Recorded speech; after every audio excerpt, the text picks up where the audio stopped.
ओम नमो भगवते वासुदेवाय। भागवत पुराण दशम स्कंद 47वां अध्याय। उद्धव तथा गोपियों की बातचीत और भ्रमर गीत। श्री सुखदेव जी कहते हैं, परीक्षित, गोपियों ने देखा कि श्री कृष्ण के सेवक उद्धव जी की आकृति और वेशभूषा श्री कृष्ण से मिलती जुलती है। घुटनों तक लंबी लंबी भुजाएं हैं, नूतन कमल दल के समान कोमल नेत्र हैं, शरीर पर पीतांबर धारण किए हुए हैं, गले में कमल पुष्पों की माला है, कानों में मणि जटित कुंडल झलक रहे हैं और मुखार बिंद अत्यंत प्रफुल्लित हैं। पवित्र मुस्कान वाली गोपियों ने आपस में कहा, यह पुरुष देखने में तो बहुत सुंदर है, परंतु है कौन, कहाँ से आया है, किसका दूत है, इसने श्री कृष्ण जैसी वेशभूषा क्यों धारण कर रखी है। सब की सब गोपियां उनका परिचय प्राप्त करने के लिए अत्यंत उत्सुक हो गई और उनमें से बहुत सी पवित्र कीर्ति भगवान श्री कृष्ण के चरण कमलों के आश्रित तथा उनके सेवक सखा उद्धव जी को चारों ओर से घेर कर खड़ी हो गई। जब उन्हें मालूम हुआ कि ये तो रमारमन भगवान श्री कृष्ण का संदेश लेकर आए हैं, तब उन्होंने विनय से झुककर सलज्ज हास्य, चितवन और मधुर वाणी आदि से उद्धव जी का अत्यंत सत्कार किया तथा एकांत में आसन पर बैठाकर वे उनसे इस प्रकार कहने लगी, उद्धव जी, हम जानती हैं कि आप यदुनाथ के पार्षद हैं, उन्हीं का संदेश लेकर यहाँ पधारे हैं।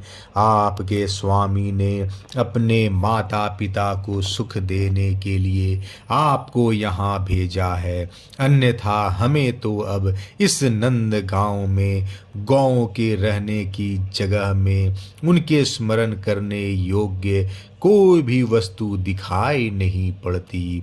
माता पिता आदि सगे संबंधियों का स्नेह बंधन तो बड़े बड़े ऋषि मुनि भी बड़ी कठिनता से छोड़ पाते हैं।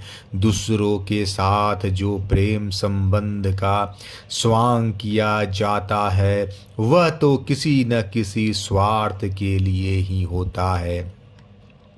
भौरों का पुष्पों से और पुरुषों का स्त्रियों से ऐसा ही स्वार्थ का प्रेम संबंध होता है।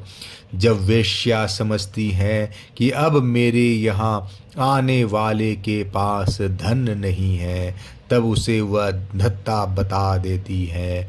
जब प्रजा देखती है यह राजा हमारी रक्षा नहीं कर सकता, तब वह उसका साथ छोड़ देती है। अध्ययन समाप्त हो जाने पर कितने शिष्य अपने आचार्यों की सेवा करते हैं।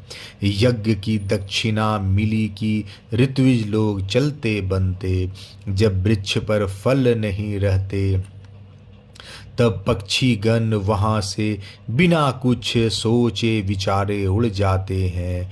भोजन कर लेने के बाद अतिथि लोग ही गृहस्थ की ओर कब देखते हैं। वन में आग लगी कि पशु भाग खड़े हुए। चाहे स्त्री के हृदय में कितना भी अनुराग हो, जार पुरुष अपना काम बना लेने के बाद उलट कर भी तो नहीं देखता। परीक्षित, गोपियों के मन, वाणी और शरीर श्री कृष्ण में ही तल्लीन थे। जब भगवान श्री कृष्ण के दूत बनकर उद्धव जी व्रज में आए, तब वे उनसे इस प्रकार कहते कहते यह भूल ही गई कि कौन सी बात किस तरह किसके सामने कहनी चाहिए। भगवान श्री कृष्ण ने बचपन से लेकर किशोर अवस्था तक जितनी भी लीलाएं की थी, उन सब की याद कर कर के गोपियां उनका गान करने लगी। वे आत्मविस्मित होकर स्त्री सुलभ लज्जा को भी भूल गई और फूट फूट कर रोने लगी। एक गोपी को उस समय स्मरण हो रहा था भगवान श्री कृष्ण के मिलन की लीला का। उसी समय उसने देखा कि पास ही एक भौरा गुनगुना रहा है।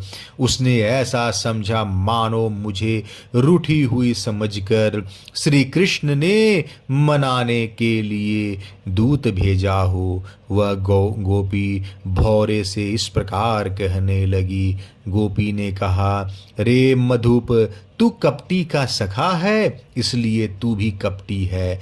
तू हमारे पैरों को मत छू, झूठे प्रणाम करके हमसे अनुनय विनय मत कर।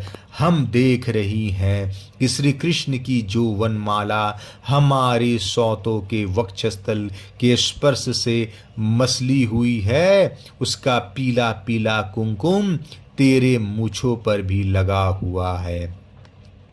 तू स्वयं भी तो किसी कुसुम से प्रेम नहीं करता, यहाँ से वहाँ उड़ा करता है। जैसे तेरे स्वामी वैसे ही तू। मधुपति श्री कृष्ण मथुरा की माननी नायिकाओं को मनाया करे। उनका वह कुमकुम रूप कृपा प्रसाद जो यदुवंशियों की सभा में उपहास करने योग्य है, अपने ही पास रखें। उसे तेरे द्वारा यहाँ भेजने की क्या आवश्यकता है। जैसे तू काला है वैसे ही वे भी हैं। तू भी पुष्पों का रस लेकर उड़ जाता है, वैसे ही वे भी निकले। उन्होंने हमें केवल एक बार, हाँ ऐसा ही लगता है, केवल एक बार अपनी तनिक सी मोहिनी और परम मादक अधर सुधा पिलाई थी, और फिर हम भोली भाली गोपियों को छोड़कर वे यहाँ से चले गए। पता नहीं सुकुमारी लक्ष्मी उनके चरण कमलों की सेवा कैसे करती रहती हैं। अवश्य ही वे छैल छबीले श्री कृष्ण की चिकनी चुपड़ी बातों में आ गई होगी। चित्त चोर ने उनका भी चित्त चुरा लिया होगा। अरे भ्रमर, हम वनवासिनी हैं, हमारे तो घर द्वार भी नहीं है। तू हम लोगों के सामने यदुवंश शिरोमणि श्री कृष्ण का बहुत सा गुणगान क्यों कर रहा है। यह सब भला हम लोगों को मनाने के लिए ही तो, परंतु नहीं नहीं, वे हमारे लिए कोई नए नहीं हैं। हमारे लिए तो जाने पहचाने बिल्कुल पुराने हैं। तेरी चापलूसी हमारे पास नहीं चलेगी। तू जा, यहाँ से चला जा, और जिनके साथ सदा विजयी रहती है उन श्री कृष्ण की मधुपुरवासिनी सखियों के सामने जाकर उनका गुणगान कर। वे नई हैं, उनकी लीलाएं कम जानती हैं, और इस समय वे उनकी प्यारी हैं। उनके हृदय की पीड़ा उन्होंने मिटा दी है। वे तेरी प्रार्थना स्वीकार करेंगी, तेरी चापलूसी से प्रसन्न होकर तुझे मुँह मांगी वस्तु देंगी।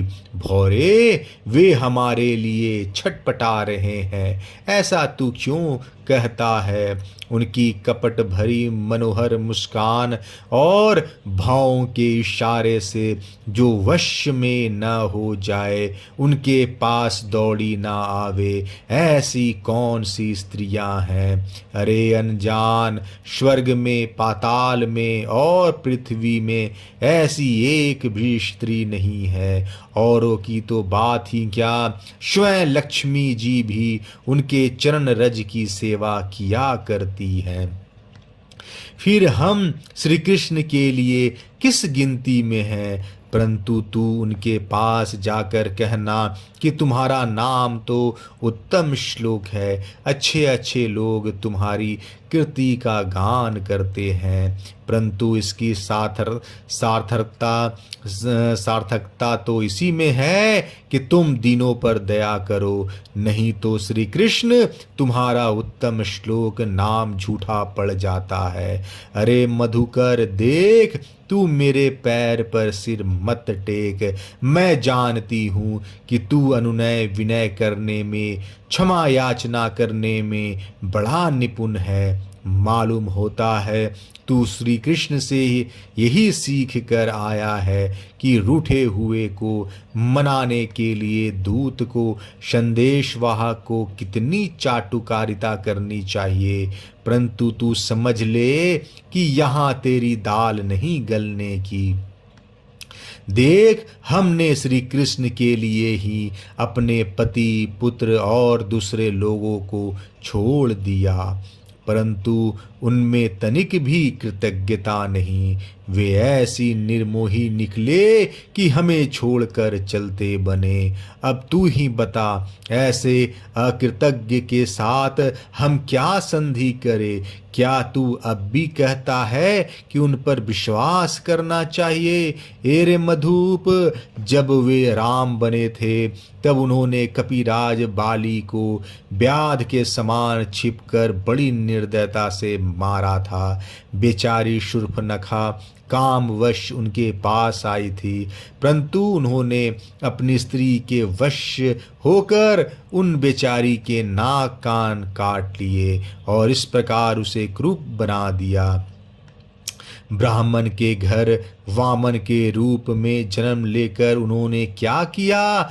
बलि ने तो उनकी पूजा की, उनकी मुँह मांगी वस्तु दी और उन्होंने उसकी पूजा ग्रहण करके भी उसे वरुण पाश से बांधकर पाताल में डाल दिया।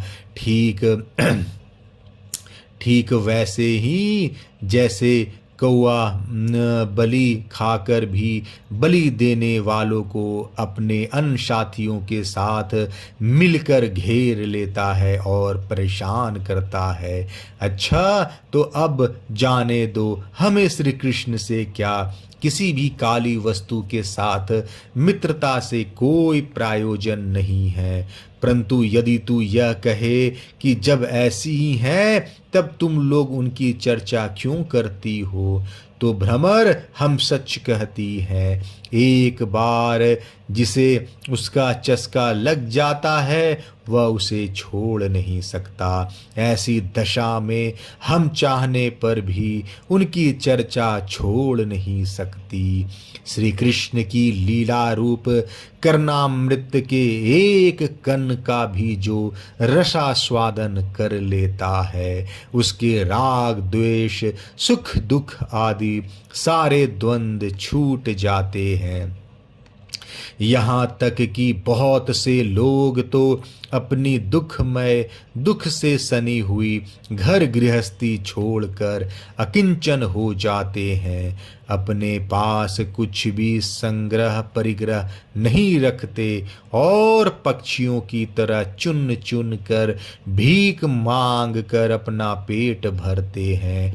दीन दुनिया से जाते रहते हैं, फिर भी श्री कृष्ण की लीला कथा छोड़ नहीं पाते। वास्तव में उसका रस, उसका चस्का ऐसा ही है। यही दशा हमारी हो रही है। जैसे कृष्ण सार मृग की पत्नी भोली भाली हरनिया व्याध की सुमधुर गान पर का विश्वास कर लेती हैं और उसके जाल में फंसकर मारी जाती है, वैसे ही हम भोली भाली गोपियां भी उस छलिया कृष्ण की कपट भरी मीठी मीठी बातों में आकर उन्हें सत्य के समान मान बैठी और उनके नख स्पर्श से होने वाली क्या काम व्याधि का बार बार अनुभव करती रही हैं। इसलिए श्री कृष्ण के दूत भौरे, अब इस विषय में तू और कुछ मत कर। तुझे कहना ही है तो कोई दूसरी बात का। हमारे प्रीतम के प्यारे सखा, जान पड़ता है कि तुम एक बार उधर जाकर फिर लौट आए हो। अवश्य ही हमारे प्रीतम ने मनाने के लिए तुम्हें भेजा होगा। प्रिय भ्रमर, तुम सब प्रकार के हमारे माननीय हो। कहो तुम्हारी क्या इच्छा है, हमसे जो चाहो सो मांग लो। अच्छा तुम सच बताओ, क्या हमें वहाँ ले चलना चाहते हो? अजी, उनके पास जाकर लौटना बड़ा कठिन है। हम तो उनके पास जा चुकी हैं, परंतु तुम हमें वहाँ ले जाकर करोगे क्या? प्यारे भ्रमर, उनके साथ उनके वक्षस्थल पर तो उनकी प्यारी पत्नी लक्ष्मी जी सदा रहती है ना, तब वहाँ हमारा निर्वाह कैसे होगा? अच्छा, हमारे प्रीतम के प्यारे दूत मधुकर, हमें यह बतलाओ कि आर्य पुत्र भगवान श्री कृष्ण गुरुकुल से लौटकर मधुपुरी में अब सुख से तो है ना? क्या वे कभी नंद बाबा, यशोदा रानी, यहाँ के घर सगे संबंधी और ग्वाल बालों की भी याद करते हैं? और क्या हम दासियों की भी कोई बात कभी चलाते हैं? प्यारे भ्रमर, हमें यह बतलाओ कि कभी वे अपनी अगर के समान दिव्य सुगंध से युक्त भुजा हमारे सिरों पर रखेंगे? क्या हमारे जीवन में कभी ऐसा शुभ अवसर भी आएगा? श्री सुखदेव जी कहते हैं, परीक्षित, गोपियां भगवान श्री कृष्ण के दर्शन के लिए अत्यंत उत्सुक ललायित हो रही थी, उनके लिए तड़प रही थी। उनकी बातें सुनकर उद्धव जी ने उन्हें उनके प्रियतम का संदेश सुनाकर सांत्वना देते हुए इस प्रकार कहा। उद्धव जी ने कहा, अहो गोपियों, तुम कृत्य कृत्य हो, तुम्हारा जीवन सफल है। देवियों, तुम सारे संसार के लिए पूजनीय हो, क्योंकि तुम लोगों ने इस प्रकार भगवान श्री कृष्ण को अपना हृदय, अपना सर्वस्व समर्पित कर दिया है। दान, व्रत, तप, होम, जप, वेदाध्ययन, ध्यान, धारणा, समाधि और कल्याण के अन्य विविध साधनों के द्वारा भगवान की भक्ति प्राप्त हो, यही प्रयत्न किया जाता है। यह बड़े सौभाग्य की बात है कि तुम लोगों ने पवित्र कीर्ति भगवान श्री कृष्ण के प्रति वही सर्वोत्तम प्रेम भक्ति प्राप्त की है और उसी का आदर्श स्थापित किया है, जो बड़े बड़े ऋषि मुनियों के लिए भी अत्यंत दुर्लभ है। सचमुच यह कितने सौभाग्य की बात है कि तुमने अपने पुत्र, पति, देह, स्वजन और घरों को छोड़कर पुरुषोत्तम भगवान श्री कृष्ण को, जो सबके परम पति हैं, पति के रूप में वरण किया है। महाभाग्यवती गोपियों, भगवान श्री कृष्ण के वियोग से तुमने उन इंद्रियातीत परमात्मा के प्रति वह भाव प्राप्त कर लिया है जो सभी वस्तुओं के रूप में उनका दर्शन कराता है। तुम लोगों का यह भाव मेरे सामने भी प्रकट हुआ। यह मेरे ऊपर तुम देवियों की बड़ी ही दया है। मैं अपने स्वामी का गुप्त काम करने वाला दूत हूँ। तुम्हारे प्रियतम भगवान श्री कृष्ण ने तुम लोगों को परम सुख देने के लिए यह प्रिय संदेश भेजा है। कल्याणियों, वही लेकर मैं तुम लोगों के पास आया हूँ। अब उसे सुनो। भगवान श्री कृष्ण ने कहा है, मैं सबका उपादान कारण होने से सबका आत्मा हूँ, सब में अनुगत हूँ, इसलिए मुझसे कभी भी तुम्हारा वियोग नहीं हो सकता। जैसे संसार के सभी भौतिक पदार्थों में आकाश, वायु, अग्नि, जल और पृथ्वी, ये पांचों भूत व्याप्त हैं, इन्हीं से सब वस्तुएं बनी हैं और यही उन वस्तुओं के रूप में है। वैसे ही मैं मन, प्राण, पंचभूत, इंद्रियां और उनके विषयों का आश्रय हूँ।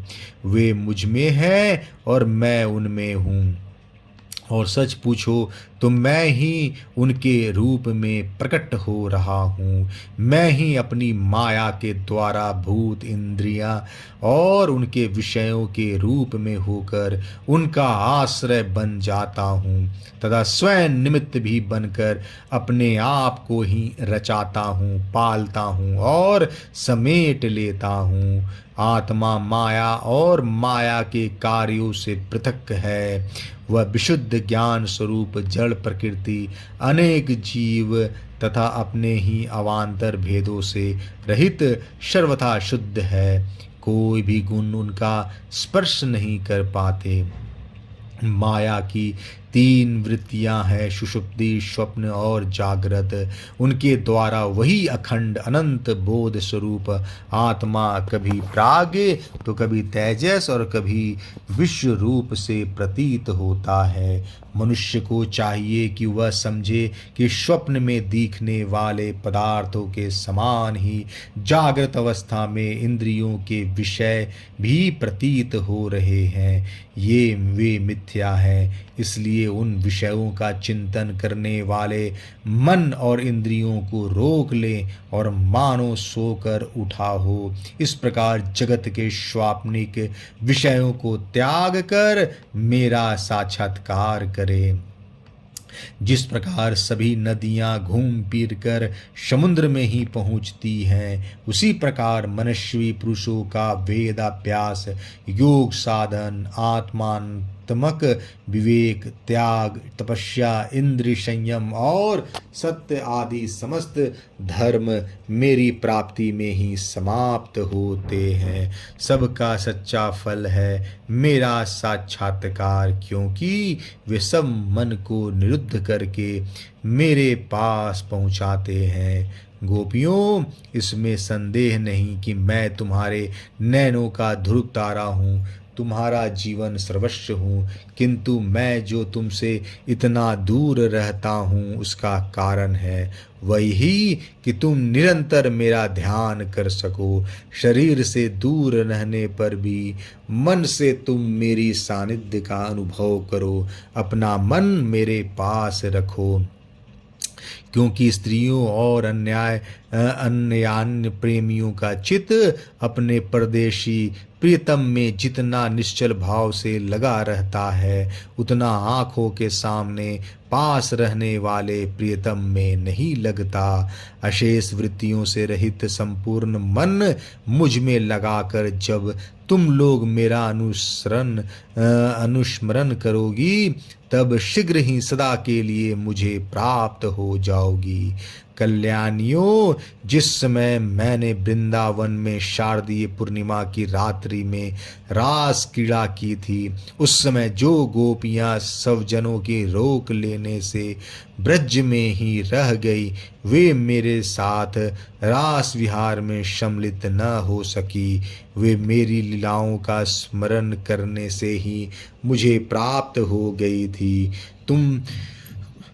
तुम्हें भी मैं मिलूंगा अवश्य, निराश होने की तो कोई बात ही नहीं है। श्री सुखदेव जी कहते हैं, परीक्षित, अपने प्रीतम श्री कृष्ण का यह संदेश सुनकर गोपियों को बड़ा आनंद हुआ। उनके संदेश से उन्हें श्री कृष्ण के स्वरूप और एक एक लीला की याद आने लगी। प्रेम से भरकर उन्होंने उद्धव जी से कहा। गोपियों ने कहा, उद्धव जी, यह बड़े सौभाग्य और आनंद की बात है कि यदुवंशियों को सताने वाला पापी कंस अपने अनुयायियों के साथ मारा गया। यह भी कम आनंद की बात नहीं है कि श्री कृष्ण के बंधु बांधव और गुरुजनों के साथ मनोरथ पूर्ण हो गए तथा अब हमारे प्यारे श्याम सुंदर उनके साथ सकुशल निवास कर रहे हैं। किंतु उद्धव जी, एक बात आप हमें बतलाइए, जिस प्रकार हम अपनी प्रेम भरी लजली मुस्कान और उन्मुक्त चितवन से उनकी पूजा करती थी और वे भी हमसे प्यार करते थे, उसी प्रकार मथुरा की स्त्रियां से भी वे प्रेम करते हैं ना, या नहीं? तब तक दूसरी गोपियां बोल उठी, अरे सखी, हमारे प्यारे श्याम सुंदर तो प्रेम की मोहिनी कला के विशेषज्ञ हैं। सभी श्रेष्ठ स्त्रियां उनसे प्यार करती हैं। फिर भला जब नगर की स्त्रियां उनसे मीठी मीठी बातें करेंगी और हाव भाव से उनकी ओर देखेगी, तब वे उन पर क्यों न रिझेंगे?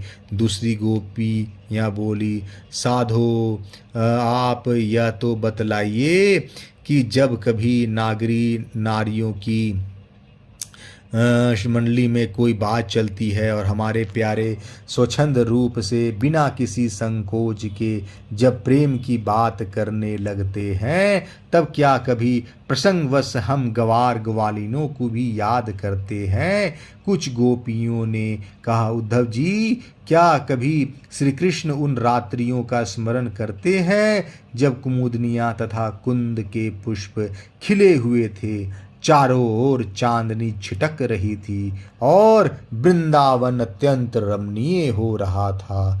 उन रात्रियों में ही उन्होंने रास मंडल बनाकर हम लोगों के साथ नृत्य किया था। कितनी सुंदर थी वह रास लीला। उस समय हम लोगों के पैरों के नुपुर रुंझुन रुंझुन बज रहे थे। हम सब सखियां उन्हीं की सुंदर सुंदर लीलाओं का गान कर रही थी और वे हमारे साथ नाना प्रकार के विहार कर रहे थे। कुछ दूसरी गोपियां बोल उठी, उद्धव जी, हम सब तो उन्हीं की विरह की आग से जल रही हैं। देवराज इंद्र जैसे जल बरसाकर वन को हरा भरा कर देते हैं, उसी प्रकार क्या कभी श्री कृष्ण भी अपने कर स्पर्श आदि से हमें जीवन दान देने के लिए यहाँ आवेंगे? तब तक एक गोपी ने कहा, अरे सखी, अब तो उन्होंने शत्रुओं को मार कर राज्य पा लिया है, जिसे देखो वही उनका सुहृद बना फिरता है।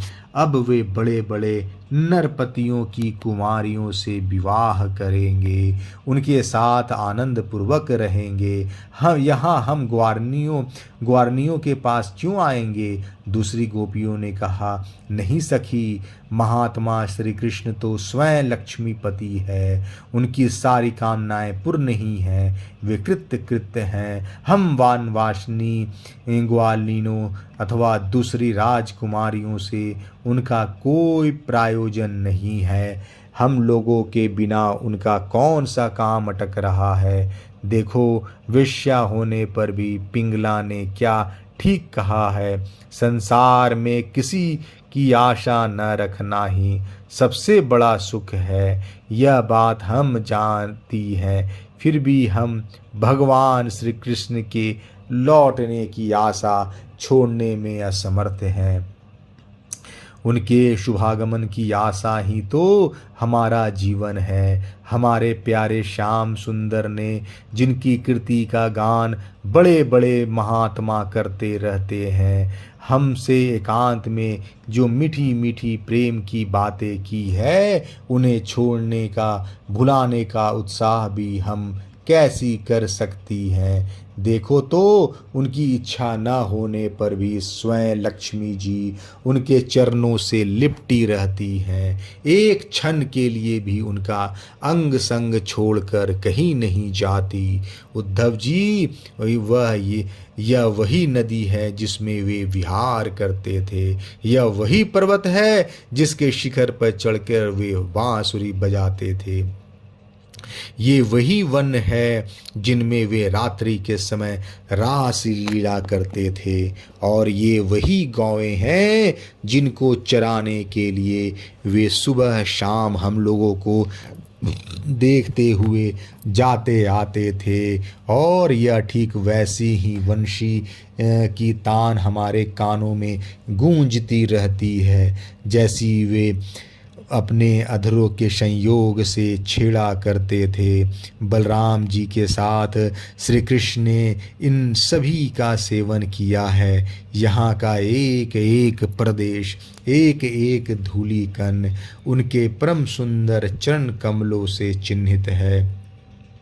इन्हें जब जब हम देखती हैं, सुनती हैं, दिन भर यही तो करती रहती हैं, तब तब वे हमारे प्यारे श्याम सुंदर नंद नंदन को हमारे नेत्रों के सामने लाकर रख देते हैं। उद्धव जी, हम किसी भी प्रकार मरकर भी उन्हें भूल नहीं सकती।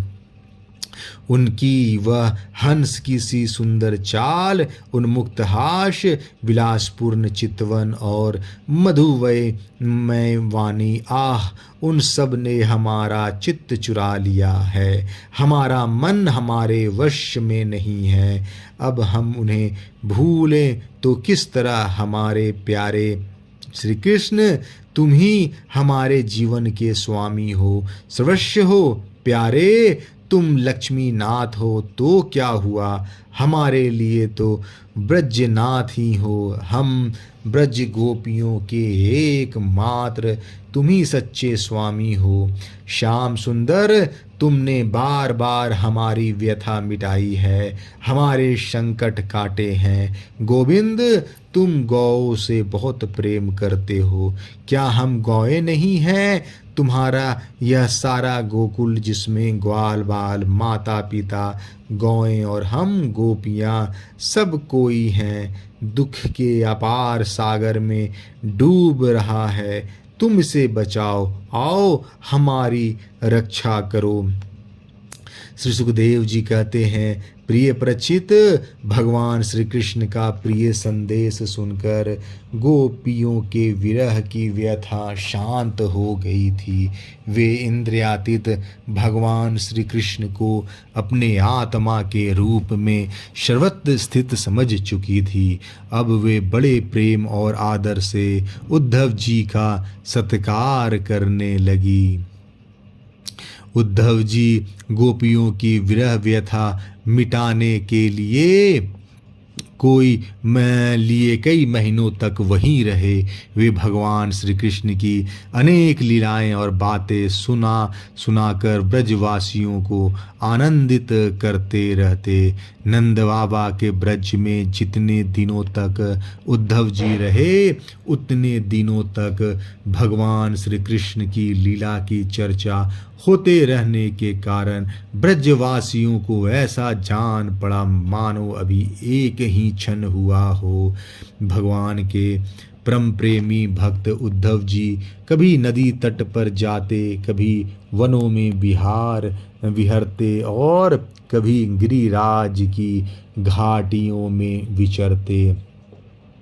कभी रंग बिरंगे फूलों से लदे हुए वृक्षों में ही रम जाते और यहाँ भगवान श्री कृष्ण ने कौन सी लीला की है, यह पूछ पूछ कर ब्रजवासियों को भगवान श्री कृष्ण और उनकी लीला के स्मरण में तन्मय कर देते।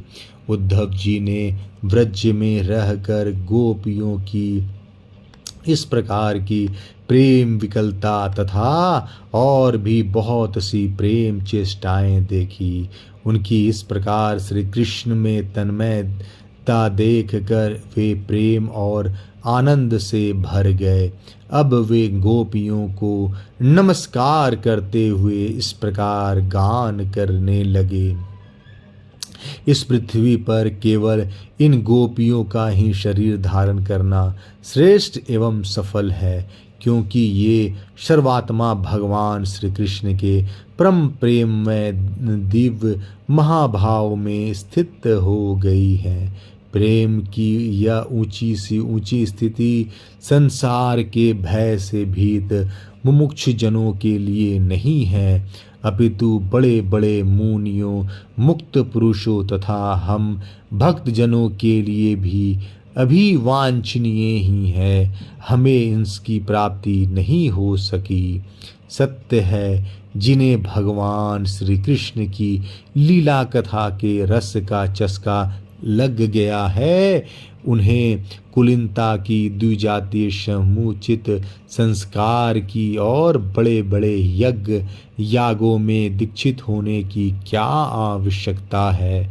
अथवा यदि भगवान की कथा का ही रस नहीं मिला, उसमें रुचि नहीं हुई, तो अनेक महाकल्पों तक बार बार ब्रह्मा होने से भी क्या लाभ?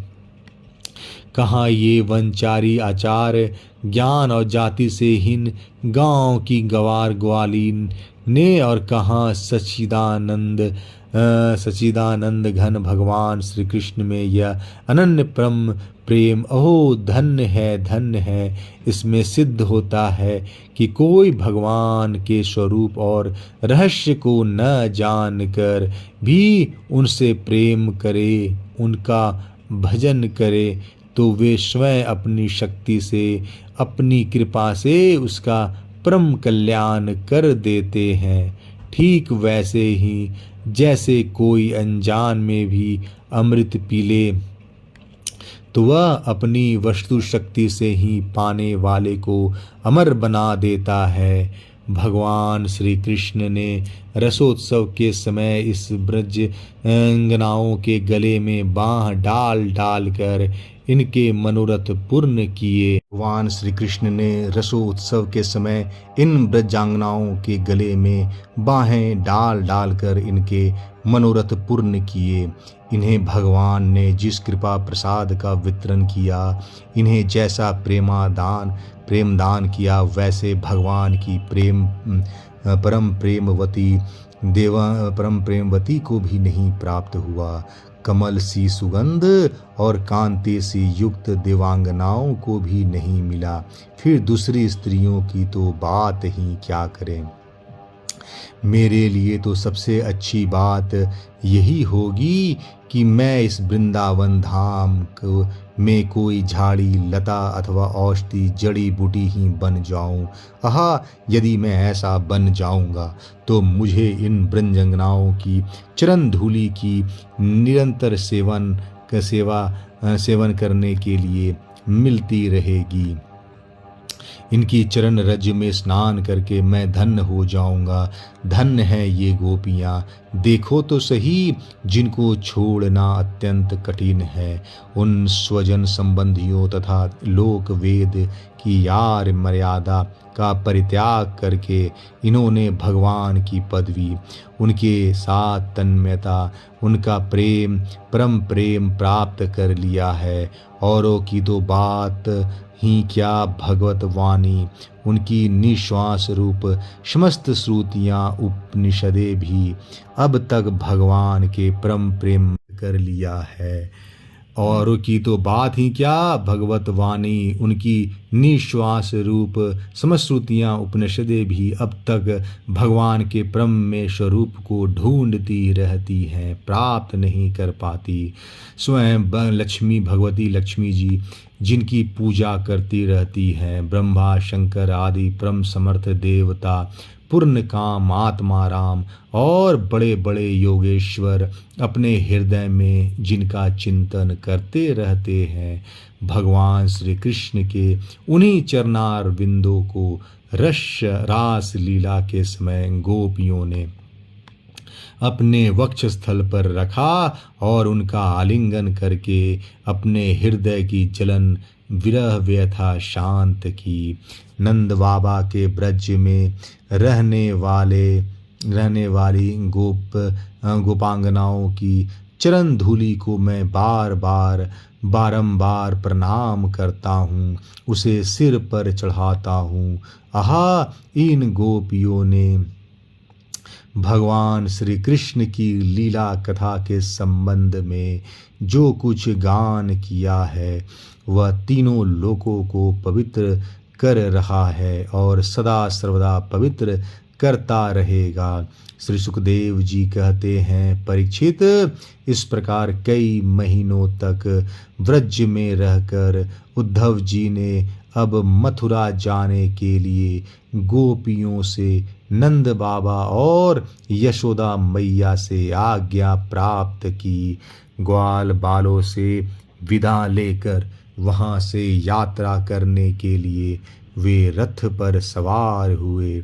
जब उनका रथ ब्रज से बाहर निकला तब नंद बाबा आदि गोपीगण बहुत सी भेंट की सामग्री लेकर उनके पास आए और आंखों में आंसू भरकर उन्होंने बड़े प्रेम से कहा, उद्धव जी, हम यही चाहते हैं कि हमारे मन की एक एक वृत्ति, एक एक संकल्प श्री कृष्ण के चरण कमलों के ही आश्रित रहे, उन्हीं की सेवा के लिए उठे और उन्हीं में लगी भी रहे।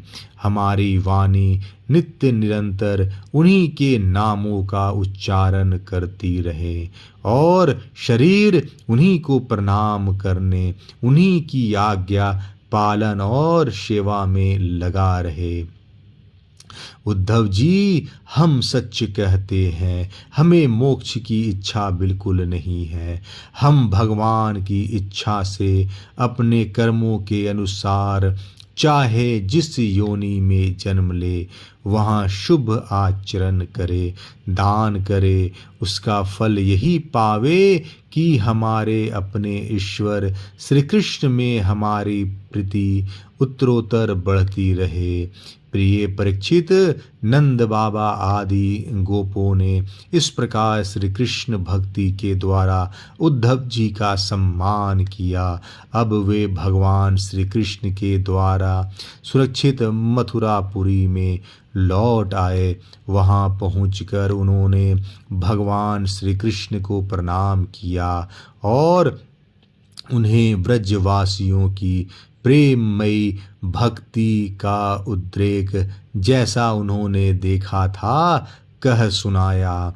इसके बाद नंद बाबा ने भेंट की जो जो सामग्री दी थी वह उनको वसुदेव जी, बलराम जी और राजा उग्रसेन को दे दी।